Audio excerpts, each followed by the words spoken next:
नमस्कार, मैं डॉक्टर रजनीश कुमार आप सभी का एक बार फिर से हार्दिक स्वागत करता हूं। आज के वीडियो लेक्चर में हम डॉक्टर नगेंद्र संपादित हिंदी साहित्य का इतिहास के अंतर्गत हिंदी निबंधों पर आप सभी से चर्चा करेंगे और ये लेक्चर नंबर 11 होगा। इसके पहले हमने अन्य गद्य विधाओं को आधार बनाते हुए तमाम महत्वपूर्ण तथ्यों से आपका परिचय कराया था।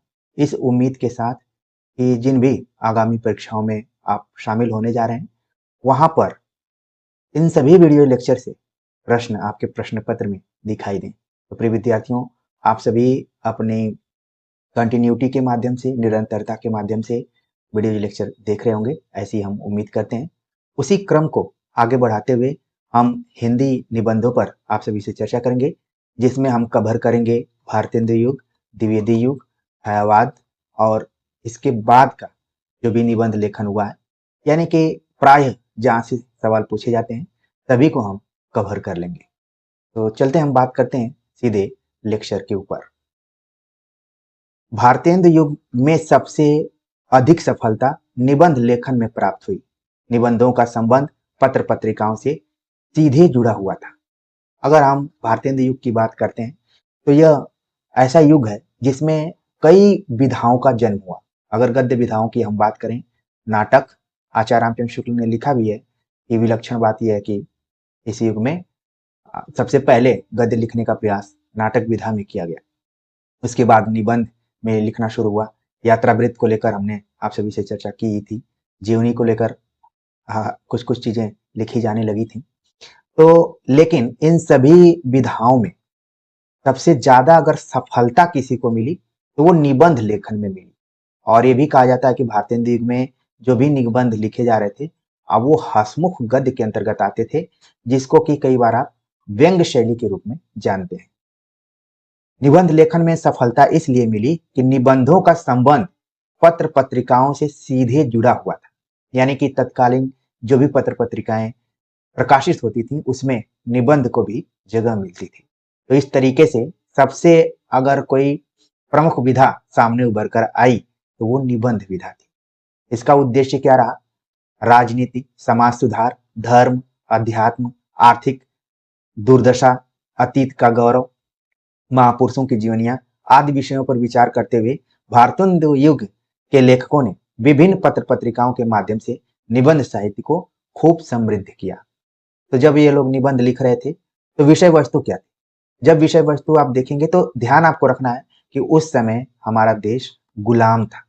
तो उस समय राजनीति को लेकर कैसी बात हो, समाज सुधार को लेकर तमाम लोग लिख रहे थे, धर्म, अध्यात्म, आर्थिक दुर्दशा को लेकर जहां नाटकों में भी विषय बनाया गया, निबंधों में भी इसको लेकर लोगों ने लिखा। अतीत का गौरव और जो भी महापुरुष थे उनसे कैसे हम प्रभावित हों, उनकी जीवनियां लिखने का प्रयास किया गया। और साथ में जितने भी भारतेंदु युगीन रचनाकार थे वो पत्र पत्रिकाओं का संपादन कर रहे थे और इन सभी के माध्यम से निबंध साहित्य समृद्ध हुआ।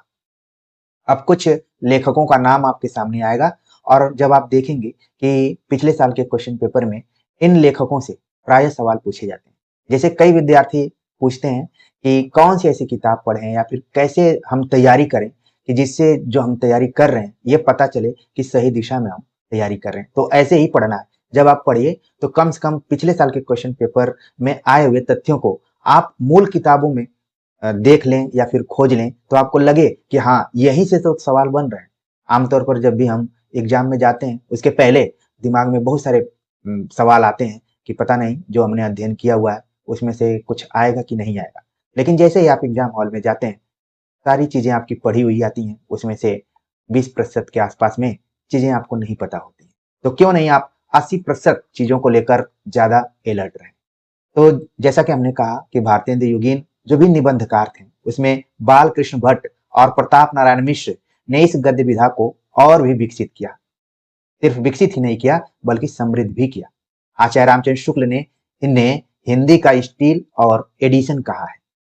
प्रिय विद्यार्थियों, इस तथ्य को हमने हाईलाइट किया हुआ है क्योंकि यहाँ से सवाल पूछा जाता है कि बालकृष्ण भट्ट को आचार्य रामचंद्र शुक्ल ने किससे तुलना की? बालकृष्ण भट्ट की तो वो स्टील थे और प्रताप नारायण मिश्र की तुलना किसी की तो वो एडिशन थे। ये सभी अंग्रेजी के निबंधकार थे और इनसे तुलना करते हुए आचार्य रामचंद्र शुक्ल ने क्रमशः स्टील बालकृष्ण भट्ट को और एडिसन प्रताप नारायण मिश्र को कहा। कई बार ऑप्शन में दोनों को एक साथ पूछ देता है, कई बार अकेले अकेले भी ऑप्शन में रहता है। तो आप हर एंगल से इसको देखने का प्रयास करेंगे। भट्ट जी और मिश्र जी यानी प्रताप नारायण मिश्र जी हिंदी के सच्चे आत्मव्यंजक निबंधकार थे। आपने तमाम किताबें पढ़ी होंगी, आपने याद भी करने का प्रयास किया होगा। आत्मव्यंजक यानी कि जो उनके मन में या उनके हृदय में भाव उत्पन्न हुए, जो भी विषय आया उसको वो लिखना शुरू किए। पहले से सोचकर किसी विषय को नहीं रखते थे, बल्कि जो उनके अंदर भाव उत्पन्न हुआ कि आज हम धोखा को लेकर लिखेंगे, आप शब्द को लेकर लिखेंगे, या फिर बात का मतलब क्या होता है, या बातचीत का मतलब क्या होता है। जो भी उनके दिमाग में विषय आते थे, दिमाग में मतलब भाव आते थे, वो तुरंत लिखना शुरू कर देते थे। इसीलिए कहा गया कि ये आत्मव्यंजक निबंधकार थे। आगे आप देखेंगे कि जब भी भाव और मनोविकारों पर आधारित निबंध लिखने की बात आती है तो बालकृष्ण भट्ट का नाम सबसे पहले आता है। उन्हीं के परंपरा को आगे आचार्य रामचंद्र शुक्ल ने बढ़ाया जब उन्होंने चिंतामणि नाम से निबंध संकलन करवाया। तो भट्ट जी और मिश्र जी सच्चे आत्मव्यंजक निबंधकार थे, यानी कि शुरुआती दौर में जो भी निबंध लिखे गए उनका संबंध किससे था? आत्मव्यंजना से था, भाव से था, बुद्धि से नहीं था। आगे चलकर फिर धीरे धीरे आपने देखा कि बौद्धिक परक निबंध भी लिखे गए, जिसको कि मनोविश्लेषणवादी निबंध कहा जा सकता है, या फिर उसको तार्किक विचारात्मक निबंध कहा जा सकता है। इसके बाद ललित निबंध लिखे जाने लगे। तो निबंध ने भी अपने शाखाओं को बढ़ाया अलग अलग क्षेत्रों में। अब हम बात कर लेते हैं कि भारतीय हिंदी युग के प्रमुख निबंधकार कौन कौन से हैं। दो प्रमुख निबंधकारों का तो नाम आपने देख लिया, उसमें बालकृष्ण भट्ट और प्रताप नारायण मिश्र। ठीक है, इन दोनों को तो आपने देख ही लिया। लेकिन जब ये युग भारतेंदु के नाम पर है तो जाहिर सी बात है कि भारतेंदु हरिश्चंद्र, प्रताप नारायण मिश्र, बालकृष्ण भट्ट, बद्री चौधरी नारायण प्रेमघन, लाला श्रीनिवास दास, राधा चरण गोस्वामी, काशीनाथ खत्री निबंधकारों का संबंध किसी न किसी पत्र पत्रिका से था। अब आगे जो तथ्य है ये बड़ा ही इंपॉर्टेंट है। हम बात कर रहे हैं निबंध को लेकर, लेकिन आप देखेंगे कि इससे कई बार वन लाइनर क्वेश्चन पूछे जाते हैं और कई बार सुमेलित प्रश्न पूछे जाते हैं। भारतेंदु ने हरिश्चंद्र मैगजीन, प्रताप नारायण मिश्र ने ब्राह्मण, बालकृष्ण भट्ट ने हिंदी प्रदीप, बद्री नारायण चौधरी प्रेमघन ने आनंद कादम्बिनी, श्रीनिवास दास ने सदादर्श और राधा चरण गोस्वामी ने भारतेंदु का संपादन किया। आप ये देखिए कि भारतेंदु के नाम पर पत्रिका का भी प्रकाशन हुआ और प्रकाशन करने वाले थे राधा चरण गोस्वामी। तो जब आप तैयारी करते हैं तो कम से कम इन लेखकों के सामने, जैसे भारतेंदु हरिश्चंद्र मैगजीन, प्रताप नारायण मिश्र ब्राह्मण, बालकृष्ण भट्ट हिंदी प्रदीप, बद्री नारायण चौधरी प्रेमघन आनंद कादम्बिनी, श्रीनिवास दास सदादर्श और राधा चरण गोस्वामी भारतेंदु पत्रिका का संपादन किए थे। जब हम पत्रिकाओं का नाम ले रहे थे तो आप अपनी तैयारी को और अच्छे से मूल्यांकन करने के लिए कम से कम आपके दिमाग में उन जगहों का भी आ रहा होगा कि कौन काशी से हो रही थी, कौन कानपुर से हो रही थी, कौन मिर्जापुर से हो रही थी, कौन वृंदावन से हो रही थी, कौन पत्रिका कहाँ से हो रही थी। ये आपके दिमाग में गौंधना चाहिए, क्योंकि हर एक चीज, लिखी हुई चीज आपके सामने रहे ये जरूरी नहीं है। कुछ जो पर्दे के पीछे, जो आपका एक चेहरा इधर दिख रहा है और जो छिपा हुआ चेहरा है, उसको भी आप समझने की कोशिश करें तो ज्यादा बेहतर होगा। तो बातों ही बातों में आपके दिमाग में जितने भी पत्र पत्रिकाओं को हमने यहाँ पर हाईलाइट किया हुआ है, ये कहाँ से प्रकाशित होती थी, कम से कम जगहों का नाम आपके दिमाग में होना चाहिए। भारतेंदु युग के निबंध मुख्य रूप से मासिक और पाक्षिक पत्र पत्रिकाओं में प्रकाशित हुए। उनका उद्देश्य उपदेश, उद्बोधन, आवाहन, व्याख्या, व्यंग्य हास्य आदि अनेक माध्यमों से जनता को शिक्षित और प्रबुद्ध करना था। वो दौर था जब भारतेंदु युगीन साहित्यकार केवल साहित्य नहीं लिख रहे थे, बल्कि जनता को शिक्षित और प्रबुद्ध करना भी अपना कर्तव्य मान रहे थे। और चाहे वो मासिक पत्रिका हो, पाक्षिक पत्रिका हो, उन सब में उपदेश परक बातों को लिखना, उद्बोधन करना, आवाहन करना। जैसे भारतेंदु हरिश्चंद्र का ही एक निबंध था कि भारतवर्षोन्नति कैसे हो सकती है, तो उसको लेकर बलिया में उन्होंने एक तरीके से लोगों से आह्वान किया कि आप ये काम करें, आपस में जो भी बैर है इसको खत्म करें और अपनी जिम्मेदारी को, अपने आलस को दूर करें। तो आह्वान था। कई जगहों पर उन्होंने व्यंग्य पूर्ण भी बातें लिखी हुई। तो ये उस समय के निबंधकारों का उद्देश्य था। भारतेंदु ने खुद कई तरीके के निबंध लिखे, पुरातत्व से संबंधित, इतिहास, धर्म, कला, समाज सुधार, जीवनी, यात्रा वृत्तांत, भाषा साहित्य आदि अनेक विषयों पर निबंध लिखे हैं, जिनमें से अनेक में व्यंग्य शैली का अद्भुत आकर्षण विद्यमान है। उनके यात्रा वृत्तांत और ऋतु वर्णन संबंधी निबंध अधिक सजीव है। यात्रा वृत्तांत को लेकर हमने आप सभी से अन्य गतिविधियों के अंतर्गत चर्चा कर ली है। समय निकालकर उन सभी वीडियो लेक्चर को आप जरूर देखें। इस युग के जो महत्वपूर्ण निबंधकार थे, जिनसे प्राय सवाल पूछे जाते हैं, उनको आप यहाँ पर ध्यान रख सकते हैं। प्रताप नारायण मिश्र के कई निबंध हैं, जैसे धोखा, खुशामद, आप, बात, दांत, भाव, नारी, मुझ, परीक्षा, ह, द, समझदार की मौत, मनोयोग, ये सभी प्रताप नारायण मिश्र के निबंध रहे। और इसमें आप देखेंगे कि धोखा और आप निबंध यूपी हायर एजुकेशन के सिलेबस में लगे हुए थे। इसके अलावा आपको देखना है, जैसे मान लीजिए आप खूब तैयारी करके गए और आपकी परीक्षा में ही पूछ दिया गया कि परीक्षा नामक निबंध किसने लिखा, तो प्रताप नारायण मिश्र आपके दिमाग में आने चाहिए। समझदार की मौत, ये भी काफी महत्वपूर्ण निबंध रहा है। मनोयोग, जैसा कि हमने आत्मव्यंजक निबंधकार के तौर पर बतलाया, तो मनोयोग रिलेटेड इन्होंने निबंध लिखा। बात निबंध लिखा, दांत के ऊपर लिखा, भाव के ऊपर लिखा। ठीक है, तो ये लोग विषय जैसे इनके अंदर वो भावना जागृत होती थी, ये लिखना शुरू कर देते थे। प्रताप नारायण मिश्र, जिनको कि आचार्य रामचंद्र शुक्ल ने एडिशन से इनकी तुलना की। बालकृष्ण भट्ट, ऐसा माना जाता है कि भारतेंदु युग के सर्वाधिक समर्थ निबंधकार थे। आप देखते हैं कि हर युग में कुछ न कुछ ऐसे व्यक्तित्व होते हैं जो कि अपने युग को प्रभावित करते हैं। अगर निबंध की जब भी बात की जाएगी तो बालकृष्ण भट्ट को ऐसा माना गया कि ये सर्वाधिक समर्थ निबंधकार थे। इन्होंने क्या कौन कौन से निबंध लिखे? बाल विवाह, स्त्रियां और उनकी शिक्षा, राजा और प्रजा, कृषकों की दुर्वस्था, अंग्रेजी शिक्षा और प्रकाश, हमारे नए शिक्षितों में परिवर्तन, देश सेवा महत्व, महिला स्वातंत्र्य। आप देख रहे हैं कि बालकृष्ण भट्ट कहा 19वीं सदी के आसपास में ही बाल विवाह को लेकर सोच रहे हैं, स्त्रियों की शिक्षा को लेकर सोच रहे हैं, किसानों की जो खराब स्थिति उसको लेकर सोच रहे हैं, और यहाँ तक कि ऐसा लग रहा है ये जो निबंध है हमारे नए शिक्षितों में परिवर्तन आज भी प्रासंगिक है अगर इसको हम पढ़ें तो। महिला स्वातंत्र्य को लेकर बालकृष्ण भट्ट उस जमाने में सोच रहे थे जब स्त्री विमर्श दूर दूर तक हमें नहीं दिखाई दे रहा था, न हमें उसकी समझ ही थी। तो कहीं न कहीं इन लोगों ने ऐसे विषय वस्तु को उठाया जो समाज में एक तरीके से जागरूकता को प्रस्तुत करता है। आगे इन्होंने लिखा, ईश्वर भी क्या ठठोल है, चली सो चली देवताओं से हमारी बातचीत, नए तरह का जुनून, खटका, मनोभाव तथा भाषा और साहित्य से संबंधित ये निबंध रहे।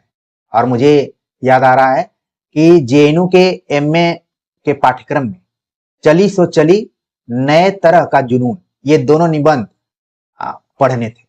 उम्मीद है कि अभी वर्तमान में जो भी विद्यार्थी पढ़ रहे होंगे वो इस चीज को जरूर ध्यान में रखे होंगे। तो मान लीजिए एग्जाम में पूछ लिया गया चली सो चली या फिर नए तरह का जुनून निबंध किसका है, तो आप तुरंत सवाल का आंसर देंगे कि वो बालकृष्ण भट्ट है। और बालकृष्ण भट्ट को ऐसा माना जाता है कि भाव और मनोविकारों से संबंधित सबसे पहले किसी ने निबंध लिखना शुरू किया तो वो भट्ट जी थे। अब द्विवेदी युग के निबंधकारों की हम चर्चा करें तो द्विवेदी युग में लेखकों का ध्यान आत्मव्यंजना की तरफ नहीं था, बल्कि ज्ञान के विविध क्षेत्रों से सामग्री संचय की ओर था। यानी कि यहाँ पर लेखकों ने अपना थोड़ा सा विषय वस्तु परिवर्तित किया। उन्होंने बुद्धि से संबंधित चीजों को ज्यादा ध्यान देने का प्रयास किया कि ज्ञान के विविध क्षेत्र क्या हो सकते हैं। और इसका प्रभाव यूं ही नहीं है, बल्कि आपको महावीर प्रसाद द्विवेदी का वो कथन जरूर याद आ गया होगा कि अब वक्त आ गया है कि कविता के विषय को विस्तृत किया जाए। कविता हाथी पर भी लिखी जाए, चींटी पर भी लिखी जाए, पर्वत पर भी लिखी जाए, झरने पर भी लिखी जाए, किसी भी विषय वस्तु पर कविता लिखी जा सकती है, न कि केवल नायक नायिका भेद श्रृंगार या फिर वीर रस पर ही कविता लिखी जाए। तो जब अलग अलग क्षेत्र पर कविता में लिखा जाने लगा तो निबंध भी उससे कैसे अछूता रहेगा, उसके भी विषय वस्तु में परिवर्तन हुआ। आत्मव्यंजना की अपेक्षा ज्ञान के विविध क्षेत्रों पर ज्यादा जोर दिया गया। अगर देखा जाए तो इस युग के जो महत्वपूर्ण निबंधकार थे उसमें थे महावीर प्रसाद द्विवेदी। आप इनके क्रम को भी देख सकते हैं, महावीर प्रसाद द्विवेदी, फिर इसके बाद गोविंद नारायण मिश्र, बाल मुकुंद गुप्त, ठीक है, माधव प्रसाद मिश्र, मिश्र बंधु, सुखदेव बिहारी मिश्र, सरदार पूर्ण सिंह, चंद्रधर शर्मा गुलेरी, जगन्नाथ प्रसाद चतुर्वेदी, श्याम सुंदर दास, रामचंद्र शुक्ल, पदम सिंह शर्मा, कृष्ण बिहारी मिश्र आदि का नाम उल्लेखनीय है। तो आप देख रहे हैं कि खास तौर से हमने जिनको हाईलाइट किया हुआ है, महावीर प्रसाद द्विवेदी, बाल मुकुंद गुप्त, सरदार पूर्ण सिंह, चंद्रधर शर्मा गुलेरी, श्याम सुंदर दास, रामचंद्र शुक्ल आदि से प्राय एग्जाम में सवाल पूछे जाते हैं। और जिनको हाईलाइट नहीं किया हुआ है इनसे भी इनकी खास विशेषताओं से संबंधित कि कौन विभक्ति पर ज्यादा विचार किया, ठीक है, इन लोगों से भी सवाल पूछे जाते हैं, लेकिन अपेक्षाकृत कम पूछे जाते हैं। फिर भी हम पूरे तथ्यों पर आप सभी से चर्चा करेंगे। तो यहाँ पर कम से कम महावीर प्रसाद द्विवेदी, बाल मुकुंद गुप्त, सरदार पूर्ण सिंह, चंद्रधर शर्मा गुलेरी, श्याम सुंदर दास और रामचंद्र शुक्ल पर आपको विशेष ध्यान देना है। एक चीज और ध्यान देना कि कई बार ये कंफ्यूजन सा क्रिएट होने लगता है कि रामचंद्र शुक्ल द्विवेदी युग के थे या फिर छायावादी थे, क्या थे ये, ठीक है। तो आपको ध्यान रखना है कि व्यक्ति की कहीं से शुरुआत तो होती ही होती है। तो रामचंद्र शुक्ल के लेखन की शुरुआत जब द्विवेदी युग चल रहा था तब से हुई, लेकिन जब ये चरम पर पहुंचे तो वो छायावाद था, अगर हम कविता के दृष्टिकोण से देखें तो, ठीक। तो रामचंद्र शुक्ल दोनों युगों में अपना इन्होंने प्रभाव जमाया था, लेकिन जैसे जैसे इनमें परिपक्वता आई तो वो दौर कौन था, छायावाद का दौर था। तो ये भी ध्यान रखना। महावीर प्रसाद द्विवेदी के कौन कौन से निबंध रहे हैं, म्युनिसिपैलिटी के कारनामे, आत्मनिवेदन, प्रभात, सुतापराधे जनकस्य, ये महावीर प्रसाद द्विवेदी के निबंध रहे हैं। तो खास तौर से म्युनिसिपैलिटी के कारनामे आप ध्यान रखिए, आत्मनिवेदन, ठीक है। अब जो हम गोविंद नारायण मिश्र की बात कर रहे थे, तो गोविंद नारायण मिश्र अपनी पांडित्यपूर्ण, संस्कृत निष्ठ, तत्सम प्रधान, समास बहुला, दीर्घ वाक्य विन्यासपूर्ण गद्य शैली के लिए स्मरणीय है, जाने जाते हैं। उनके निबंध सार सुधानिधि में प्रकाशित होते हैं। तो गोविंद नारायण मिश्र का कोई आप देख रहे हैं कि निबंध संग्रह नहीं है, बल्कि इनके जो निबंध थे वो सार सुधानिधि तत्कालीन जो पत्रिका थी उसमें प्रकाशित होते थे। लेकिन यहाँ पर इनकी कई विशेषताएं बतलाई गई, पांडित्यपूर्ण, संस्कृत निष्ठ, तत्सम प्रधान, समास बहुला, दीर्घ वाक्य विन्यासपूर्ण, 5 शैलियों की चर्चा यहाँ पर की गई। इनकी 5 विशेषताओं की बात की गई है। में भी अगर बदले हुए पैटर्न में सवाल पूछा जाए कि गोविंद नारायण मिश्र की विशेषता कौन सी नहीं है, तो कम से कम जो है उसको आप जरूर ध्यान में रखिए। खासतौर से आप देखेंगे इन्होंने जो विभक्ति विचार किया हुआ है वो बहुत ही इंपॉर्टेंट है। इसको लेकर हमने आचार्य रामचंद्र शुक्ल के इतिहास ग्रंथ में पहले ही आप सभी को पढ़ा दिया है या फिर सतर्क कर दिया है। प्रिय विद्यार्थियों, पढ़ाने से ज्यादा तथ्यों को लेकर जो सतर्कता होती है वो ज्यादा महत्वपूर्ण होती है। अगर इसको आप कैच कर लेते हैं, पकड़ लेते हैं, तो फिर आपके लिए एग्जाम निकालना, क्वालिफाई करना बहुत आसान हो जाता है। और यही नहीं, आचार्य रामचंद्र शुक्ल ने इनका मूल्यांकन करते हुए लिखा कि उनके गद्य विधान को आचार्य शुक्ल ने सायास अनुप्रासों में गुथे शब्दों गुच्छों का अटाला कहा है। शब्दों गुच्छों का अटाला कहा है, सायास अनुप्रास में गुथे शब्दों गुच्छों का अटाला कहा है आचार्य रामचंद्र शुक्ल ने इसके निबंधों को, गोविंद नारायण मिश्र के निबंधों को। तो हो सकता है कि कभी ये सवाल पूछा जाए, अगर नहीं भी पूछा जा सकता है अपने दिमाग में आप रखिए, हमने कम्युनिटी सेक्शन में इस सवाल को आप सभी से पूछा था। बाल मुकुंद गुप्त की जब भी बात की जाती है, शिव शंभू का चिट्ठा, कई जगहों पर शिव शंभू के चिट्ठे शब्द ये शीर्षक दिया रहता है, यहाँ पर शिव शंभू का चिट्ठा लिखा हुआ है। और ध्यान रखना है कि ये चिट्ठा भारत मित्र नामक पत्र में निकलता था। 1904 से लेकर 1905 ईस्वी के बीच में जो तत्कालीन गवर्नर जनरल लॉर्ड कर्जन थे उनको संबोधित करके ये लिखा गया है। यानी कि ये व्यंग शैली में पूरा ये निबंध है और कई परीक्षाओं के सिलेबस में इसको देखा जा सकता है। और प्राय ये भी एग्जाम में, हर दूसरे तीसरे एग्जाम में शिव शंभू का चिट्ठा, बाल मुकुंद गुप्त, भारत मित्र, लॉर्ड कर्जन, ये सब कहीं न कहीं इधर उधर विकल्पों में आपको दिख ही जाते हैं। तो ये तथ्य आपके लिए पुराना ही है, नया नहीं है, हमने एक बार आपको केवल सतर्क किया हुआ है। माधव प्रसाद मिश्र के निबंध सुदर्शन में प्रकाशित हुए। इनके निबंधों का संग्रह माधव मिश्र निबंध माला नाम से प्रकाशित हुआ। त्योहारों और भ्रमण वृत्तांतों से संबंधित निबंध अधिक सजीव और रोचक और अर्थव्यंजक रूप में इन्होंने प्रस्तुत किया है। तो माधव प्रसाद मिश्र के निबंध किस पत्रिका में प्रकाशित होते थे, ये तथ्य यहाँ पर ज्यादा महत्वपूर्ण है। वो पत्रिका है सुदर्शन। प्रिय विद्यार्थियों, हमने हिंदी पत्रकारिता को लेकर आप सभी के लिए वीडियो लेक्चर तैयार किया हुआ था, चैनल पर उपलब्ध है, आप जरूर देखें। तब आपके दिमाग में आ जाएगा कि सार, सुधानिधि, सुदर्शन या तमाम जो भी पत्रों के नाम आ रहे हैं, अब वो उनके संपादक कौन थे और कहां से वो प्रकाशित होते थे। ठीक, तो थोड़ा सा आप अपने दिमाग को स्पेस देंगे। जैसे मैंने सुदर्शन कहा, तो कम से कम इसके संपादक का नाम, जगह का नाम आपके दिमाग में आना चाहिए, तभी ये मानकर चलिए कि आप हर एंगल से तैयारी कर रहे हैं। मिश्र बंधु के निबंधों का जो संकलन रहा, पुष्पांजलि, 1916 ईस्वी में इसका प्रकाशन हुआ। आप देख रहे हैं कि मिश्र बंधु जो थे मुख्य रूप से आलोचक थे और इन्होंने इतिहास ग्रंथ भी लिखा। और मिश्र बंधुओं में कौन कौन से नाम रहे हैं, वो तीनों नाम आप अच्छे से जान रहे होंगे। ठीक है, और इनकी अन्य रचनाओं को भी आप अपने दिमाग में रखेंगे। मिश्र बंधु विनोद हो गया या फिर हिंदी नवरत्न हो गया। यहाँ पर पुष्पांजलि ध्यान रखना है कि मिश्र बंधुओं का ये निबंध। सरदार पूर्ण सिंह, हर एग्जाम में जब भी निबंध की बात की जाती है या प्रश्न पत्र की बात की जाती है, तो सरदार पूर्ण सिंह से प्राय सवाल पूछे जाते हैं। इनके बिना कोई भी जो प्रश्न पत्र है वो अधूरा है, आप देखिएगा। और हो सकता है कि आप सभी एग्जाम देकर आए, तो कमेंट भी कीजिए कि आप सरदार पूर्ण सिंह से सवाल आया हुआ था।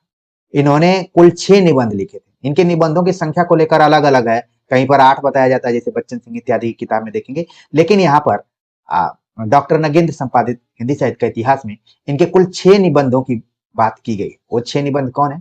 आचरण की सभ्यता, सच्ची वीरता, ठीक है, मजदूरी और प्रेम, पवित्रता और कन्यादान। यहाँ पर बल्कि केवल 5 का ही नाम दिख रहा है, लेकिन कुल 6 निबंधों की बात की जाती है। ठीक, ये ध्यान रखिए, कई एग्जाम में ये सवाल आया हुआ है कि सरदार पूर्ण सिंह के निबंधों की संख्या कितनी है। तो इसका ज्यादातर जो आंसर मिला है वो 6। ठीक है, तो कम से कम जो महत्वपूर्ण निबंध है, आचरण की सभ्यता, सच्ची वीरता, मजदूरी और प्रेम, पवित्रता और कन्यादान। चंद्रधर शर्मा गुलेरी, चंद्रधर शर्मा गुलेरी को खास तौर से पुरातत्व के विद्वान के रूप में जाना जाता है। और कहानी में जो इन्होंने उसने कहा था, कहानी लिखा, लेकिन ये निबंधों के लिए भी जाने जाते हैं, खास तौर से कछुआ धर्म और मारे सी मोहि कुठाव।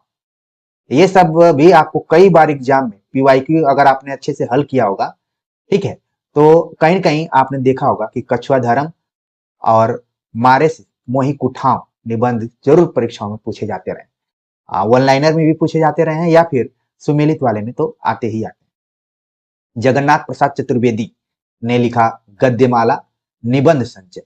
इसके बाद इनके कुछ निबंध रहे, ब की बहार, पिक्चर पूजा, अनुप्रास का अन्वेषण। तो आपको एग्जाम में आश्चर्यचकित करने के लिए या फिर थोड़ा सा परेशान करने के लिए जगन्नाथ प्रसाद चतुर्वेदी के निबंधों से भी सवाल पूछा जा सकता है। लेकिन अगर आप ध्यान रखें, ब की बहार, पिक्चर पूजा, अनुप्रास का अन्वेषण, आप देख रहे हैं शीर्षक थोड़ा सा चमत्कृत करने वाला है, तो क्यों नहीं आप ध्यान में रखें, अपने दिमाग में रखें कि अनुप्रास का अन्वेषण, पिक्चर पूजा, ब की बहार जगन्नाथ प्रसाद चतुर्वेदी की है। और इनके अगर निबंध संग्रहों की बात करें तो गद्यमाला और निबंध निचय नाम से इनके निबंध संग्रह। अब हम बात करते हैं आचार्य रामचंद्र शुक्ल की, और जितनी भी बात करेंगे कम ही है, लेकिन निबंध के दृष्टिकोण से हम यहाँ पर केवल देखने का प्रयास करेंगे। हमने आप सभी की सहूलियत के लिए पहले भी बताया कि आचार्य रामचंद्र शुक्ल का जो समय है वो द्विवेदी युग में भी है और छायावाद में भी है। द्विवेदी युग में इनकी शुरुआत होती है, लेखन की शुरुआत, और छायावाद में अपने परिपक्व अवस्था में ये होते हैं। इनके प्रारंभिक निबंधों में भाषा संबंधी प्रश्नों और कुछ ऐतिहासिक व्यक्तियों के संबंध में विचार व्यक्त किए गए। आरंभ में उन्होंने अंग्रेजी के कुछ विचारपूर्ण निबंधों का अनुवाद भी किया है। ठीक है, श्रेष्ठ जो निबंध है इनके मनोवैज्ञानिक निबंध, सन 1912 ईस्वी से लेकर 1919 के बीच में जो इन्होंने लिखा निबंध, ये सभी मनोवैज्ञानिक निबंध के अंतर्गत रहे और नागरिक प्रचारणी पत्रिका में प्रकाशित हुए थे। नागरिक प्रचारणी पत्रिका का प्रकाशन कब से हुआ, कौन संपादक था, कहाँ से निकलती थी, ये सारी चीजें आपके दिमाग में जरूर आ रही होगी। एक चीज आपको ध्यान रखना है कि जिस चीज को बालकृष्ण भट्ट इत्यादि ने छोड़ा हुआ था, मतलब कि छोड़ा क्या बोलूं, शुरू किया था और फिर परंपरा को आगे बढ़ाने का काम आचार्य रामचंद्र शुक्ल ने किया, यानी कि मनोवैज्ञानिक निबंध लिखने का प्रयास किया, भाव और मनोविकारों पर आधारित निबंध लिखने का प्रयास किया। इनके निबंधों में की खास विशेषता जो रही, गंभीर विचार सूत्रों को आदि से अंत तक अटूट रखकर भी उन्होंने व्यक्तित्व व्यंजना के लिए अवसर निकाल लिया। उनके निबंध भय, क्रोध, ईर्ष्या, घृणा, उत्साह, श्रद्धा, भक्ति, करुणा, लज्जा और ग्लानि, लोभ और प्रीति, सभी निबंध जो चिंतामणि के खंडों में संकलित है।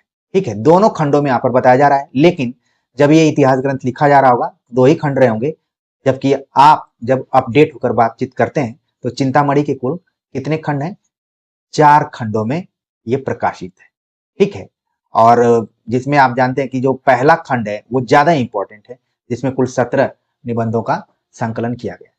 तो उसमें से कुछ निबंधों की बात यहाँ पर कर ली गई कि भय, क्रोध, ईर्ष्या, घृणा, उत्साह, श्रद्धा, भक्ति, करुणा, लज्जा, ग्लानि, ये सब। ठीक, चिंतामणि के दूसरे भाग में संकलित काव्य में प्राकृतिक दृश्य, काव्य में रहस्यवाद और काव्य में अभिव्यंजनावाद देखा जाए तो ये निबंध न होकर आलोचनात्मक लेख प्रतीत होते हैं। हालांकि इनकी जो शैली है निबंधात्मक ही है, लेकिन कहीं न कहीं विश्लेषण किया गया है। ठीक है, तो कई बार सवाल पूछा जाता है, ये एक तरीके से सुमेलित इत्यादि में सवाल पूछ लिया जाता है, सीधे सीधे भी पूछा जाता है कि काव्य में प्राकृतिक दृश्य किसका निबंध है, तो आप बताएंगे कि आचार्य रामचंद्र शुक्ल का है। किस भाग में संकलित किया गया है? तो ये दूसरे भाग में। पहले भाग में तो कुल 17 निबंधों की हमने बात की, लेकिन जो चिंतामणि भाग 2 है उसमें 3 महत्वपूर्ण निबंध हैं, काव्य में प्राकृतिक दृश्य, काव्य में रहस्यवाद, काव्य में अभिव्यंजनावाद। प्रिय विद्यार्थियों, इन्होंने क्यों लिखा होगा इस निबंध को? क्योंकि वो दौर था जब प्रकृति को लेकर रचनाएं की जा रही थी, और एक कवि को तो प्रकृति का सुकुमार कवि भी कह दिया गया, और पंत जी काफी इनको प्रिय थे। आप जानते भी होंगे, हमने आचार्य रामचंद्र शुक्ल के इतिहास ग्रंथ को पढ़ाते हुए बतलाया भी है, पेज के हिसाब से भी और कंटेंट के हिसाब से भी। काव्य में रहस्यवाद, यानी जब महादेवी वर्मा, हर छायावादी कवि रहस्यवादी रहा, तो कहीं न कहीं ये भी इनको लिखने के लिए प्रेरणा दिया हुआ कि लिखा जाए। काव्य में अभिव्यंजनावाद, जब भी क्रोचे इत्यादि की बात आएगी, एक सवाल बार बार पूछा जाता है कि क्रोचे का जो सिद्धांत रहा है उसके विलायती उत्थान, एक शब्द आपने कैच किया होगा। जब भी आप पूरा क्वेश्चन पढ़े भी ना और विलायती उत्थान देखें तो तुरंत आपके दिमाग में आ जाएगा कि ये आचार्य रामचंद्र शुक्ल का। कई विद्यार्थी तो मतलब पूरा उसके विषय वस्तु को बिना समझे बिना देखे भी विलायती उत्थान देखते हैं, तुरंत आचार्य रामचंद्र शुक्ल वहां पर लगा देते हैं ताकि आगे उनको और भी क्वेश्चन करने। तो देखिए ये 3 निबंध काफी महत्वपूर्ण रहे, और यहाँ पर बताया जा रहा है कि अगर इनको निबंध न माना जाए, निबंध तो है लेकिन निबंध से ज्यादा ऐसा प्रतीत होता है कि ये आलोचनात्मक लेख है। प्रथम भाग में भी 3 प्रकार के निबंध हैं, मनोविकार विषयक निबंध, साहित्य सिद्धांत विषयक निबंध और साहित्यालोचन विषयक निबंध। 3 प्रकार के निबंध आपको प्रथम भाग में भी दिखाई देते हैं। तो ये 3 विकल्प बनाने के लिए महत्वपूर्ण तथ्य आपको मिल गए। यहाँ पर 3 विकल्प तो आराम से तैयार किए जा सकते हैं कि चिंतामणि भाग 1 में कौन सा विषय वस्तु नहीं है, तो कोई इसमें से एक इधर उधर का दे दिया जाएगा, लेकिन आपको ध्यान रखना है कि मनोविकार विषयक, साहित्य सिद्धांत विषयक और साहित्यालोचन विषयक 3 प्रकार के निबंध लिखे गए। और कुल कितने इसमें निबंध संकलित हैं? 17। लोभ और प्रीति निबंध का एक अंश यहाँ पर प्रस्तुत किया गया है, उसको हम ध्यान से देखें। ये प्रस्तुत तो किताब में किया गया है, लेकिन किसी एक्सपर्ट के दिमाग में अगर आ गया तो हो सकता है कि आपके क्वेश्चन पेपर में भी ये चीज दिखाई दे दे। लोभियों का दमन योगियों के दमन से किसी प्रकार कम नहीं होता। मान लीजिए इतना ही दोहरा जाए कि ये किसकी पंक्ति है? लोभियों का दमन योगियों के दमन से किसी प्रकार कम नहीं होता। लोभ के बल से वे काम और क्रोध को जीतते हैं, सुख की वासना का त्याग करते हैं, मान अपमान में समान भाव रखते हैं। लोभियों, तुम्हारा अक्रोध, तुम्हारा इंद्रिय निग्रह, तुम्हारी मान अपमान समता, तुम्हारा तप अनुकरणीय है, तुम्हारी निष्ठुरता, तुम्हारी निर्लज्जता, तुम्हारा अविवेक, तुम्हारा अन्याय विगरणीय है, तुम धन्य हो, तुम्हें धिक्कार है। तो शुरू में तो लग रहा था कुछ अच्छा इसमें बोला जाएगा, लेकिन क्योंकि जिस तरीके से लोभ एक मनोभाव है और उसका यहाँ पर विश्लेषण आचार्य रामचंद्र शुक्ल ने किया, तो इसको आप ध्यान रखें, शब्दों को पकड़िए। आगे देखें तो कहा जा सकता है कि उनके मनोविकार विषयक निबंधों में भी ललित निबंधों की आत्मीयता, काव्य गुण आदि की अनेक विशेषताएं मौजूद हैं, फिर भी गंभीर चिंतन, सूक्ष्म विश्लेषण और तर्क की प्रधानता के कारण इन्हें सही अर्थों में ललित निबंध नहीं कहा जा सकता है। जैसे सवाल आ जाए, खासतौर से इंटरव्यू इत्यादि में पूछा जा सकता है कि क्या आचार्य रामचंद्र शुक्ल के निबंधों को ललित निबंध कहा जा सकता है?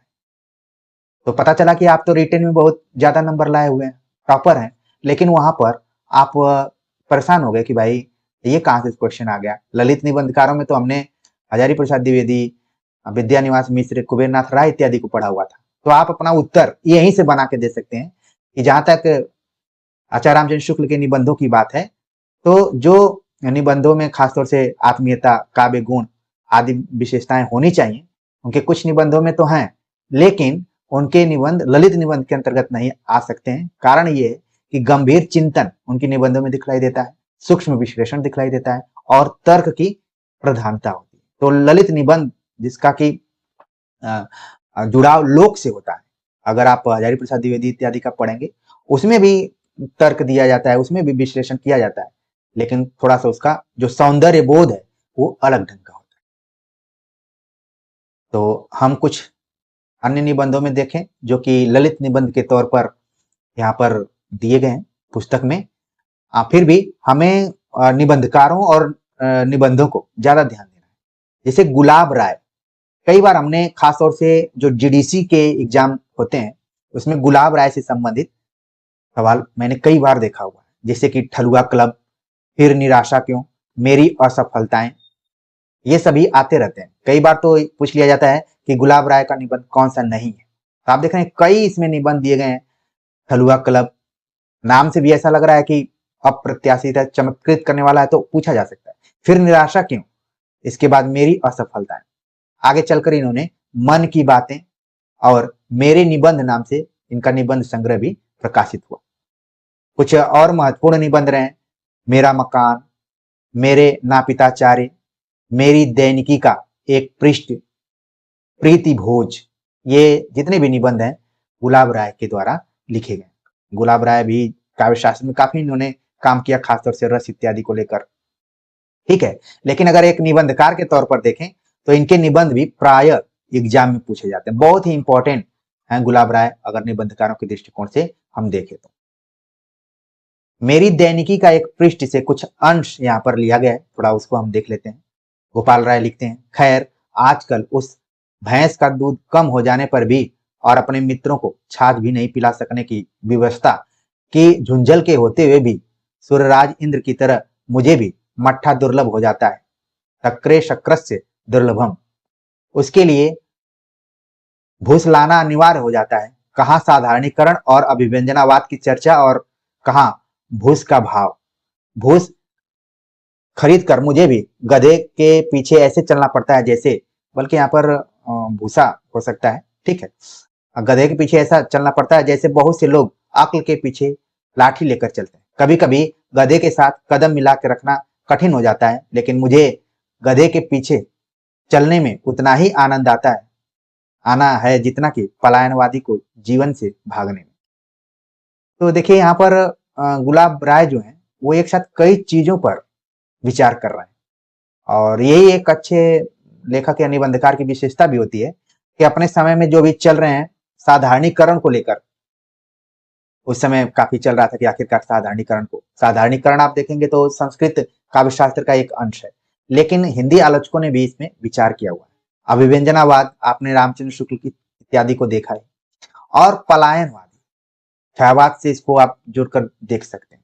तो यहाँ पर मेरी दैनिकी का एक पृष्ठ का कुछ अंश जो कि गुलाब राय के निबंध से संकलित था।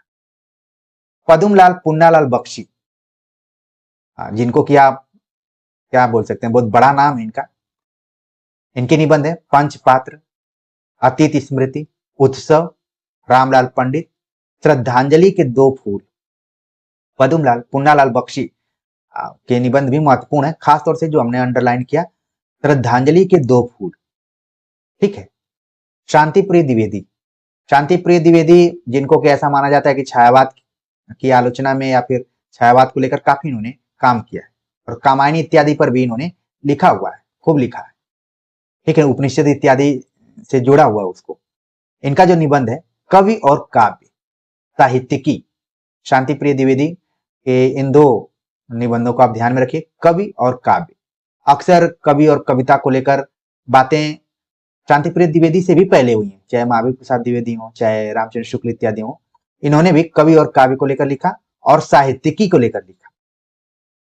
शिव पूजन सहाय, अक्सर आपने देखा होगा प्रश्न पत्रों में कि भाषा के जादूगर के रूप में किसको जाना जाता है, तो वह शिव पूजन सहाय भाषा के जादूगर के रूप में प्रसिद्ध थे। इनके जो शीर्षक जो निबंध प्रकाशित हुए वो कुछ नाम से प्रकाशित हुए, कुछ शीर्षक। ठीक है, जैसे आपने कविताओं में देखा हो कुछ कविताएं, कुछ और कविताएं। आप सभी के लिए होमवर्क है कि जहां शिव पूजन सहाय ने कुछ नाम से निबंध संग्रह इनका प्रकाशित हुआ है, उसी तरीके से कविताओं को लेकर भी इसी टाइप का शीर्षक रहा है, कुछ कविताएं, कुछ और कविताएं। आप लोग जरूर इसको कमेंट कर कर बतलाएंगे, और इससे हमें पता भी चलेगा कि हमारे विद्यार्थी वीडियो लेक्चर में कितनी दूर तक बने रह रहे हैं। तो शिव पूजन सहाय से संबंधित जो ज्यादा महत्वपूर्ण तथ्य है वो है भाषा के जादूगर के रूप में। कई जगहों पर कलम के जादूगर के रूप में, कलम का सिपाही, ये सब, लेकिन भाषा के जादूगर की जब भी बात की जाती है तो उनका नाम है शिव पूजन सहाय। और गर्व की बात है कि जहां मैं कार्यरत हूँ वहीं पर शिव पूजन सहाय कभी पढ़ाया करते थे, ये बड़ी अच्छी बात रही। बेचन शर्मा उग्र के जो भी निबंध है बुढ़ापा या फिर गाली, आमतौर पर बेचन शर्मा उग्र के साहित्य को लेकर घासलेटी साहित्य की बात की गई थी। हमने नगेंद्र को पढ़ाते हुए आपसे चर्चा की थी। ठीक है, तो इनके निबंधों का जो शीर्षक रहा है वो भी बहुत रहा है बुढ़ापा और गाली नाम से इन्होंने लिखा निबंध। नंदुलारे वाजपेयी ने लिखा जयशंकर प्रसाद, आधुनिक साहित्य, नया साहित्य, नए प्रश्न। अक्सर ये सभी परीक्षाओं में पूछे जाते रहे। ठीक है, नंदुलारे वाजपेयी ने भी काफी काम किया है और छायावाद को लेकर भी काम किया है। हजारी प्रसाद द्विवेदी, अशोक के फूल, विचार और वितर्क, कल्पलता, विचार प्रवाह, कुटज और आलोक पर्व नाम से निबंध लिखा हुआ है, या फिर इनके निबंध संग्रह भी। अब जैसे मान लीजिए यहीं से सीधे सीधे क्वेश्चन उठा लिया जाता है कि अशोक के फूल का प्रकाशन वर्ष लिखिए, या फिर अब बताइए कौन सा है, तो 1948, या फिर क्रम पूछ लिया जाता है। तो यहाँ पर जो भी दिया गया एकदम क्रम से है। ठीक है, देखिए सवाल सब किताबों में से ही आते हैं, भले मैं कहूँ कि मेरे वीडियो लेक्चर से आ रहा है या फिर मेरे नोट्स से आ रहा है, ये सब यूं ही बातें हैं अपने मनोबल को बढ़ाने के लिए हैं, लेकिन किताब जो सवाल आ रहे हैं वो मूल किताबों से ही आ रहे हैं, बस उसको ठीक से पढ़ने की जरूरत है। तो आप याद रखेंगे कि अशोक के फूल, विचार और वितर्क, कल्पलता, विचार प्रवाह, कुटज, आलोक पर्व। कुटज थे एक यहाँ पर उदाहरण दिया गया, एक अंश लिया गया है।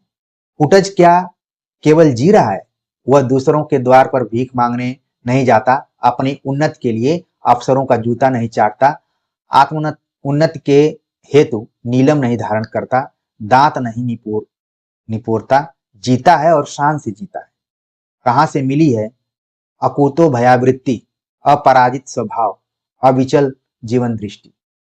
तो कुटज पर चर्चा करते हुए तीन बड़ी चीजों के बारे में इन्होंने बात की कि कुटज को कहां से अकुतो भयावृत्ति कहां से मिली, जो उसको डर ही नहीं किसी चीज का, और वो कभी हार ही नहीं मानता है, अपराजित स्वभाव है उसका, और कभी विचलित नहीं होता है, अविचल जीवन दृष्टि है। प्रिय विद्यार्थियों, ये आप देखेंगे कि इससे बड़ा मोटिवेशन क्या हो सकता है, कुटज से बड़ा मोटिवेशन क्या हो सकता है।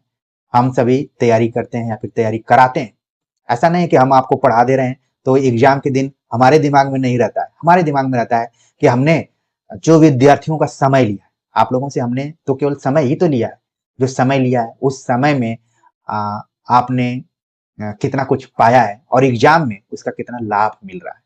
तो भय तो रहता है और ऐसा भी लगता है कि ठीक है, पेपर अच्छा जाना चाहिए और हमारे विद्यार्थी विचलित नहीं हो रहे होंगे, क्योंकि हमने उनको हर तरीके का मंत्र बतलाया हुआ है कि आप ऐसे पढ़ेंगे तो ऐसे होगा, ये काम करेंगे तो आपके लिए आसानी होगी। तो कुटच प्रिय विद्यार्थियों, कई बार ऐसा लगता है कि हिंदी हम सभी पढ़ते हैं प्रतियोगी विद्यार्थी के दृष्टिकोण से, लेकिन इसको अपने जीवन में भी उतारना है। जीवन में सिर्फ नौकरी जीवन को आसान नहीं करती है, हो सकता है कि उसके बाद आपके जीवन के संघर्ष की शुरुआत हो जाए। ठीक है, तो नौकरी मिलती है, सम्मान मिलता है, ऐसा लगता है कि जीवन हमारा सार्थक हुआ, लेकिन इसके बाद चुनौतियां और बढ़ जाती हैं। चलिए, कम से कम चुनौतियों का सामना करने के लिए आपको मौका तो मिले। तो कुटज का आप समझ लिए, कुटज अकुतो भयावृत्ति है, उसके अंतर्गत अपराजित स्वभाव है, अविचल जीवन दृष्टि है, कभी वो घबराता नहीं है, उसको पता है कि उसको उसको शान से जीना है। जैनेन्द्र जैनेन्द्र कुमार, जिनको कि हम कह सकते हैं, लेकिन जैनेन्द्र के नाम से इन्होंने कई निबंध लिखे। जड़ की बात, साहित्य का श्रेय और प्रेय, सोच विचार, मंथन, ये और वे, इतस्ततः। तो अभी आपने पीजीटी 2022 का क्वेश्चन पेपर देखा होगा, तो उसमें आया हुआ था, सुमेलित में आया था या किसी में आया था कि जड़ की बात निबंध किसका है। तो ये यही से सवाल पूछा गया था, जैनेन्द्र का है।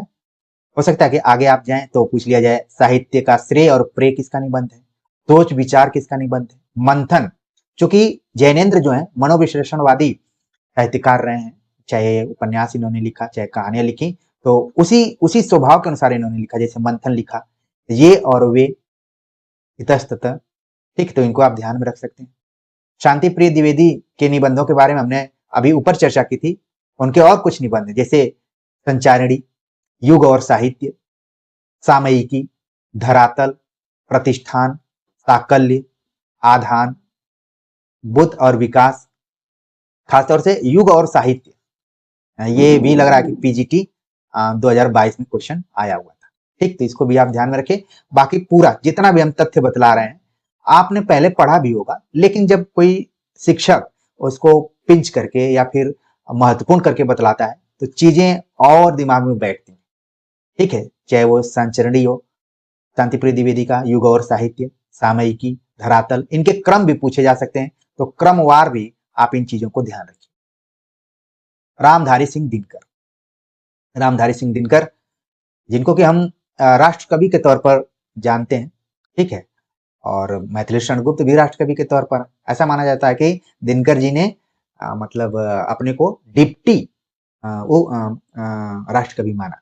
ऐसा कई जगहों किताबों में लिखा रहता है, लेकिन इनके जो निबंध रहे हैं, अर्धनारीश्वर, मिट्टी की ओर, रेती के फूल, हमारी सांस्कृतिक एकता, प्रसाद, पंत और मैथिली शरण, राष्ट्रभाषा और राष्ट्रीय साहित्य, जितने भी निबंध रामधारी सिंह दिनकर ने लिखे सभी बहुत ही महत्वपूर्ण है। ठीक है, जैसे कि पीजीटी में ये क्वेश्चन आया हुआ था, हमारी सांस्कृतिक एकता, रामधारी सिंह दिनकर। 3 कवियों को ध्यान में रखा, प्रसाद, पंत, मैथिली शरण गुप्त। आप एक चीज देखिए कि व्यक्ति में कंपटीशन तो होता है। रामधारी सिंह दिनकर भी अपने को राष्ट्र कवि मानते हैं, मैथिली शरण गुप्त तो ऑलरेडी राष्ट्र कवि घोषित कर ही दिए गए थे महात्मा गांधी इत्यादि के माध्यम से। लेकिन जब इनको मौका मिला तो किताब का शीर्षक देखिए कि इन्होंने पहले प्रसाद को रखा है, फिर पंत को रखा है, फिर मैथिली शरण गुप्त को रखा है। सही मायने में रखा कैसे जा सकता था?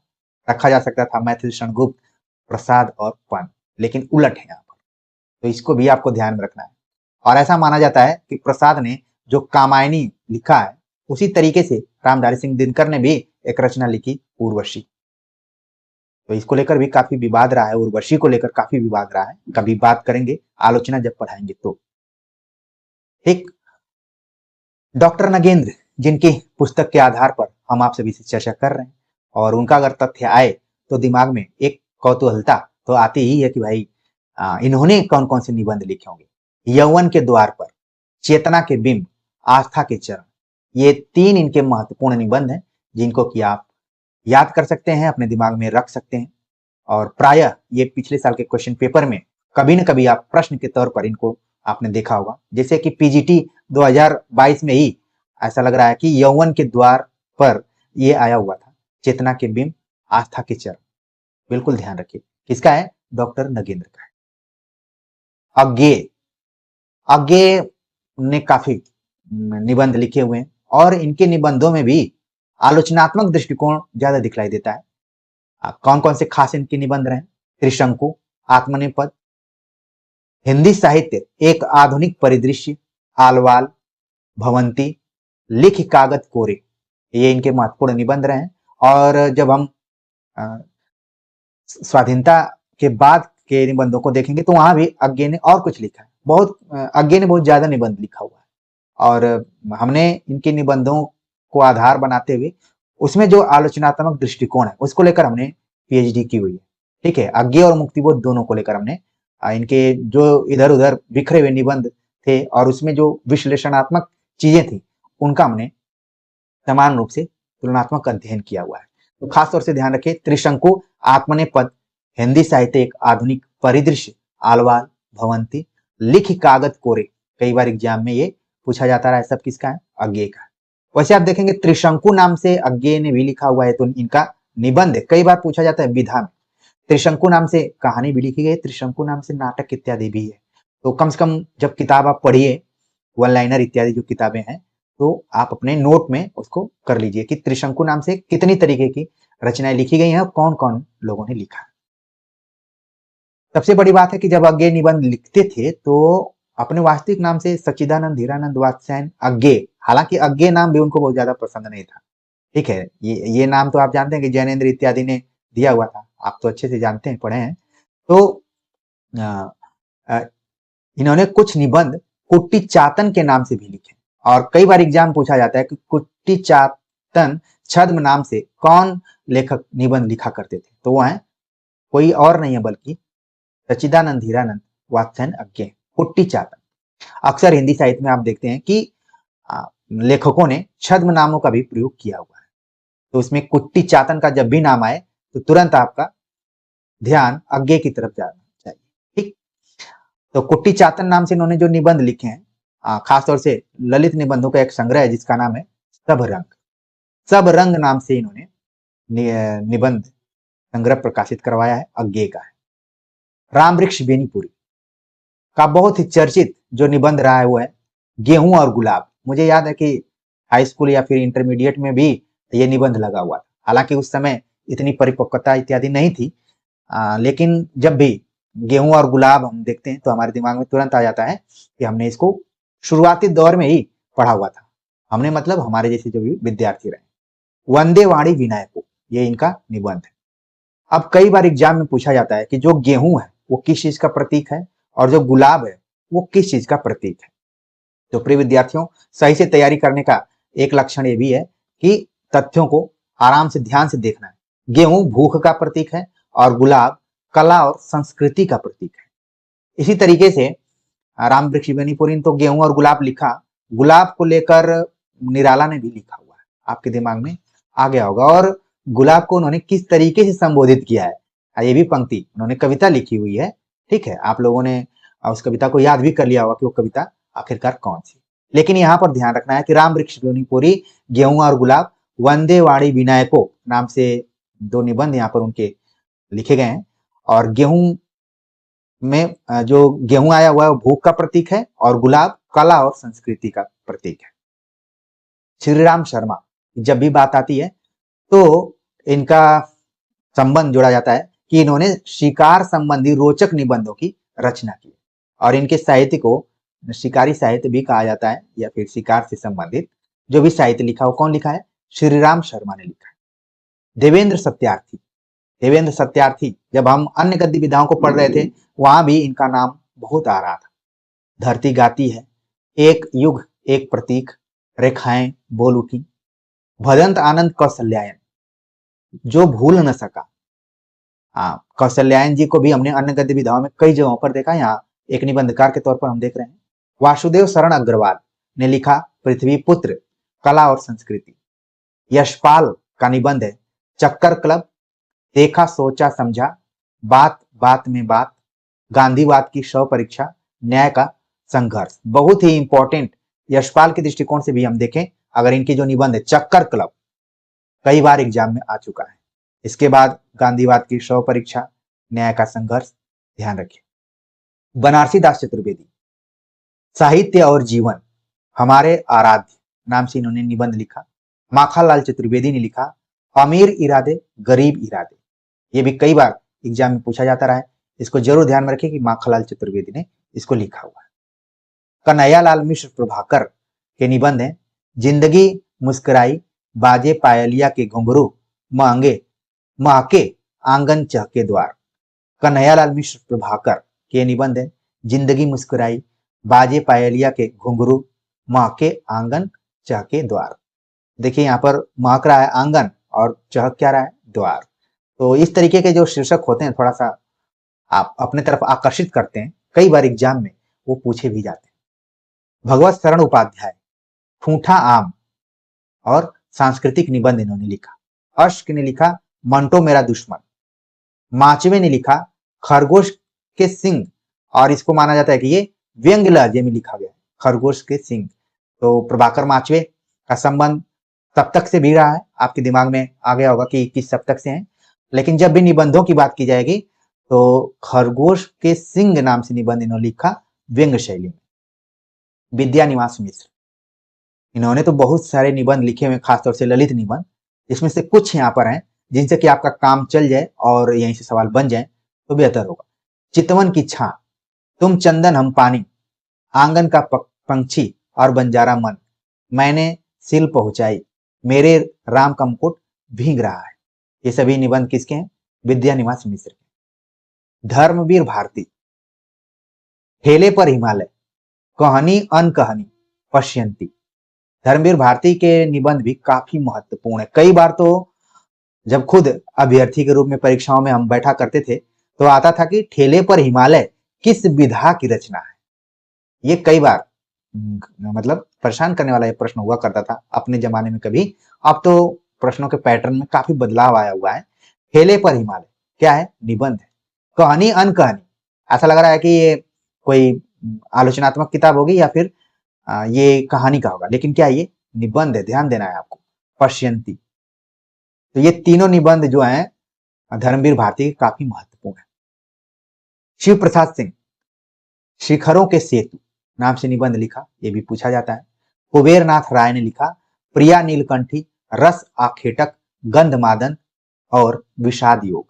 प्रिय विद्यार्थियों, जिस तरीके से विद्यानिवास मिश्र ने निबंधों की एक फौज खड़ी की हुई है, संख्या में इन्होंने लिखा है, उसी तरीके से कुबेरनाथ राय भी पीछे नहीं रहे। लेकिन मुख्य जो इनके अगर निबंधों की हम बात करें जिनसे कि जिन पर की आपको ध्यान रखना है, प्रिया नीलकंठी, रस आखेटक, गंधमादन और विषाद योग। विवेकी राय ने भी लिखा फिर बैतलवा डाल पर। लक्ष्मीकांत ने लिखा मैंने कहा। केदारनाथ अग्रवाल ने लिखा समय समय पर। लक्ष्मी चंद्र जैन का निबंध रहा कागज की किश्तियां। श्री नारायण चतुर्वेदी जो कि विनोद शर्मा नाम से छद्म नाम से लिखते थे, श्री नारायण चतुर्वेदी, इन्होंने लिखा राजभवन की सिगरेट दानी। बड़े ही इंपॉर्टेंट, बहुत ही मतलब ये शीर्षक देखा जाए तो पूछने लायक एक क्वेश्चन है। राजभवन की सिगरेट दानी नाम से निबंध किसने लिखा, श्री नारायण चतुर्वेदी जो कि विनोद शर्मा छद्म नाम से लिखते थे। हरिशंकर परसाई ने भी काफी निबंध लिखे हुए हैं। आगे जब हम निबंधों पर चर्चा करेंगे तो और भी इनके निबंधों को देख सकते हैं, लेकिन काम चलाने लायक भूत के पांव, सदाचार का ताबीज और निठल्ले की डायरी निबंध आप अपने दिमाग में रख सकते हैं। तो प्रिय विद्यार्थियों, जो भारतेंदु युग से लेकर छायावादोत्तर तक के निबंध थे, हमने उसको एक जगह रखकर आप सभी के सामने प्रस्तुत करने का प्रयास किया, और इसलिए प्रयास किया कि मोटी किताब को पलटने की जगह आप एक बैठक में इस वीडियो के माध्यम से बहुत चीजों को देख सकते हैं, समझ सकते हैं, और आप रिवाइज भी कर सकते हैं कि हाँ हमने इसको फला जगह पढ़ा हुआ था और हमारे दिमाग में ये चीज बैठ गई। ठीक है, आगे इसका जो और दूसरा पार्ट है हम लेकर आप सभी के सामने हाजिर होंगे। हम उम्मीद करते हैं कि आप अपनी तैयारी में काफी परिपक्वता महसूस कर रहे होंगे, आपकी तैयारी सही दिशा में चल रही होगी, आपको लग रहा होगा कि अनुराज हिंदी एकेडमी से हम जुड़े हैं तो कुछ न कुछ यहाँ से हासिल किए। ऐसा ना लगे कि आपका समय बहुत बर्बाद हुआ। जो हमने अभी निबंधों की बात की है, उम्मीद करता हूँ कि आप जिस भी एग्जाम में जा रहे हैं, कम से कम 3 से 4 क्वेश्चन तो यहाँ से आने ही आने। हर वीडियो, जितनी भी वीडियो यहाँ पर पड़ी हुई हैं, 2000 से अधिक वीडियो पड़ी हुई हैं, और अगर इनको कोई देख लेता है बढ़िया से, तो ऐसा नहीं है कि वो खाली हाथ लौटेगा, कुछ न कुछ लेकर जाएगा। और मैं तो यही चाहता हूँ, कहीं भी जाता हूँ, जो असीम सत्ता है, यही कहता हूँ कि हम परिपक्वता के साथ पढ़ाते रहें और हमारे जो विद्यार्थी हैं वो भी उतना ही परिपक्वता के साथ पढ़ते रहें और आगे बढ़ते रहें। तो प्रिय विद्यार्थियों, आज के वीडियो लेक्चर को लेकर आप सभी के कमेंट का हमें इंतजार रहेगा। मिलते हैं एक नए टॉपिक के साथ, तब तक के लिए नमस्कार।